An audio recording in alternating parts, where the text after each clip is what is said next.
L'ultimatum de la CEDEAO est passé, le Niger n'a pas été attaqué. Suite au renvoi des représentants de la CEDEAO par les autorités nigériennes, la CEDEAO a organisé des sommets après sommets en gaspillant le peu de ressources que possèdent nos pays de la communauté pour trouver une alternative commune au coup d'État nigérien. Et le plus étonnant, ils ont choisi Alassane Ouattara, le président de la Côte d'Ivoire, pour être au devant de la scène. D'après Alassane Ouattara, Bazoum doit retourner à ses fonctions car il est un président démocratiquement élu. Ce qui est intéressant ici, c'est que la CEDEAO a choisi Alassane Ouattara. Qui est Alassane Ouattara? Nous n'allons plus aller aux origines un peu contradictoires d'Alassane Ouattara. D'après l'histoire, il est né au Burkina Faso, mais il se réclame ivoirien. Nous allons aller après le vote du Sénat nigérien qui a décidé de ne pas envoyer des soldats pour attaquer le Niger. Le nouveau porte-parole de cette alternative commune qui veut être une guerre des pays de la CEDEAO contre le Niger n'est que Alassane Ouattara qui est déjà prêt à envoyer des soldats ivoiriens tuer leurs frères nigériens. Mais d'Alassane Ouattara, cela n'étonne personne. Alassane Ouattara a été rappelé pendant la période d'Houphouët-Boigny pour venir travailler au développement économique de la Côte d'Ivoire. Il est arrivé, il a eu le poste de Premier ministre et d'après les Ivoiriens de ce moment, Alassane Ouattara était bien. Quand Houphouët-Boigny est tombé malade, Alassane Ouattara a décidé, par des manières un peu illégales, de devenir le président par intérim de la Côte d'Ivoire. Ce qui n'a pas plu à ses amis. Parce que normalement, quand le président est souffrant, quand le président en exercice n'est pas là, c'est le président de l'Assemblée nationale qui exerce le métier de président. Donc, après ça, les propres amis d'Alassane Ouattara se sont retournés contre lui et ont commencé par voter des lois anti-ivoiriennes. Ivoirienneté, des lois ceci, des lois cela, ce qui a empêché Alassane Ouattara de se positionner en tant que président. Très fâché, Alassane Ouattara est reparti travailler pour la communauté internationale. Disons la communauté soi-disant internationale. Où je veux en venir. Alassane Ouattara parti pas très loin, Houphouët-Boigny meurt.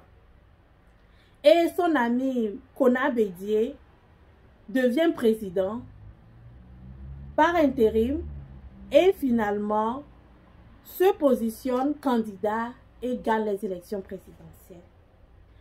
Par rapport aux lois sur l'ivoirienneté qui ont été votées, Alassane Ouattara ne peut pas se présenter et participer aux élections présidentielles. Donc, Alassane Ouattara, tout fâché, a décidé, soi-disant, a décidé d'organiser un coup d'État à Kona Bédié. Ce coup d'État a été conduit.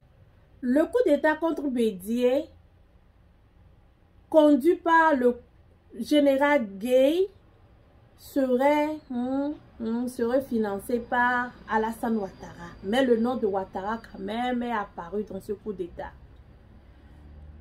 Le gars organise des élections et garde la même constitution qui empêchait Alassane Ouattara de se positionner comme candidat et d'aller au suffrage universel.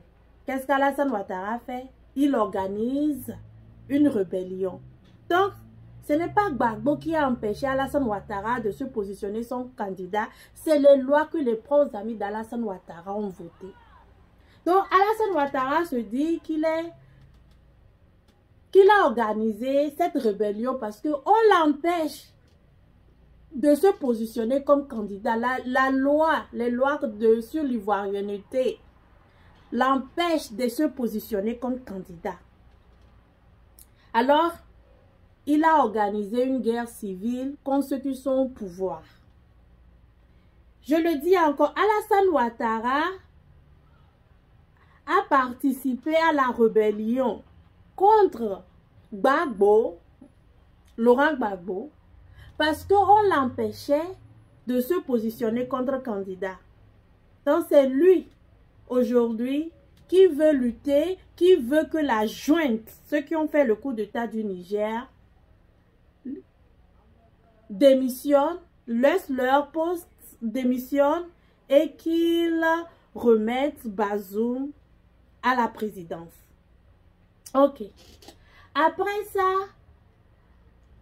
après la rébellion, on organise avec les accords de Makoussi, les dialogues par ici, les dialogues par là. Même nous les Togolais, nous avons participé au dialogue. Alassane Ouattara, on a organisé des élections inclusives où Alassane Ouattara peut participer maintenant aux élections. Donc Alassane est parti aux élections, mais d'après les résultats officiels, les résultats que nous avons, qui sont apparus à la télévision nationale, Alassane Ouattara n'a pas gagné les élections. C'était Laurent Gbagbo qui a gagné les élections. On avait demandé à ce qu'on fasse le recomptage des voix dans les zones où se trouvent les rebelles. Malheureusement ou heureusement, les gens qui travaillaient pour l'État ivoirien, non, le pays était divisé. Donc ceux qui étaient sous la conduite de l'État ivoirien de ce moment-là, des autorités ivoiriennes de ce moment-là, racontaient qu'ils n'ont pas pu avoir accès aux zones rebelles pour vraiment compter les voix. Donc beaucoup de voix dans les zones rebelles ont été annulées, ce qui faisait de Gbagbo le président élu démocratiquement. Mais qu'est-ce qu'Alassane Ouattara a fait? Avec l'aide de Sarkozy, le président français de ce moment, ils ont attaqué le président démocratiquement élu pour l'installer au pouvoir. Alassane Ouattara, c'est un putschiste. Alassane Ouattara, c'est un militaire déguisé en civil. Et c'est ce putschiste-là qui a fait pas seulement un coup d'État, 2 coups d'État, plus une rébellion, et qui chaque 5 ans fait des coups d'État électoraux, qu'on décide maintenant d'aller raisonner ceux qui ont fait juste un putsch. Je dis que la CEDEAO a vraiment un vrai problème de crédibilité. Si c'est les Alassane Ouattara qui vont conduire la médiation. Oui, dans la vie, nous avons des militaires qui ont de cœur de civil, comme Thomas Sankara. Après les coups d'État et la rébellion, Alassane Ouattara n'a pas de crédibilité. Il y a quelques années, il a fait un discours en disant qu'il n'allait plus se représenter aux élections présidentielles après avoir fait 2 mandats. À la mort de son dauphin, Alassane Ouattara revient sur sa parole, retourne aux élections et enferme ses opposants pour être sûr qu'il va gagner ces élections. Parce que vous savez comment il est arrivé au pouvoir. Il n'a pas vraiment gagné les élections. Il est arrivé au pouvoir par un coup d'État. Donc, c'est ce Alassane Ouattara, un putschiste, un rebelle, un dictateur qui n'a pas de crédibilité, que la CEDEAO veut envoyer au Niger pour rappeler à l'ordre ceux qui ont organisé le coup d'État au Niger. Eh bien, à la CEDEAO, bonne chance. Et aux Nigériens, c'est la patrie. Si vous croyez en votre pays, si vous croyez en votre avenir, personne ne saura vous dire ce qui est bien et ce qui n'est pas bien. Le Niger, c'est pour vous. Vous aimez plus le Niger que Alassane Ouattara n'a aimé la Côte d'Ivoire et vous êtes les seuls capables de le défendre, capables de prendre les décisions pour un Niger émergent. Et enfin, dans cette crise, à l'image d'un film de Tom Cruise, Mission Impossible, où Alassane Ouattara jouera bien sûr le rôle de Tom Cruise, on trouve un autre joueur, la France, qui défend ses intérêts. La France, à travers Areva et maintenant Orano, exploite l'uranium du Niger depuis 50 ans. Et tout dernièrement, la France a re-signé un contrat de 20 ans avec le gouvernement de Bazoum pour exploiter l'uranium du Niger. Et encore, la ministre des Mines du Niger était en France pour trouver des financements pour ouvrir d'autres gisements, d'autres minerais indispensables à la nouvelle technologie. Donc la France se sent menacée de perdre l'uranium du Niger et tous les avantages qui lui sont octroyés par le gouvernement d'Issoufou et maintenant le gouvernement de Bazoum. Tout dernièrement, la France nous disait que les mines du Niger ne produisaient que 2000 tonnes par an et que les mines du Azazpegan produisaient mieux et que la France dépendait mieux de cet uranium-là. Mais tout commerçant, tous ceux qui sont dans le business savent que l'uranium du Niger est acheté à un moindre coût. La transformation à un moindre coût car la main-d'œuvre au Niger est très bas. Donc au Niger, la France paie 30 000 francs CFA par mois aux miniers. C'est le SMIC dont la France peut payer de 30 000 francs CFA en allant. Mais dans l'autre pays où la France dit qu'elle exploite mieux l'uranium, le SMIC est plus élevé et le coût d'exploitation de l'uranium est plus cher.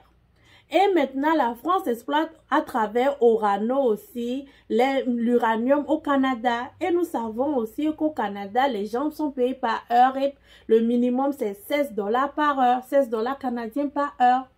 Donc, le coût de l'exploitation de l'uranium au Canada est aussi élevé.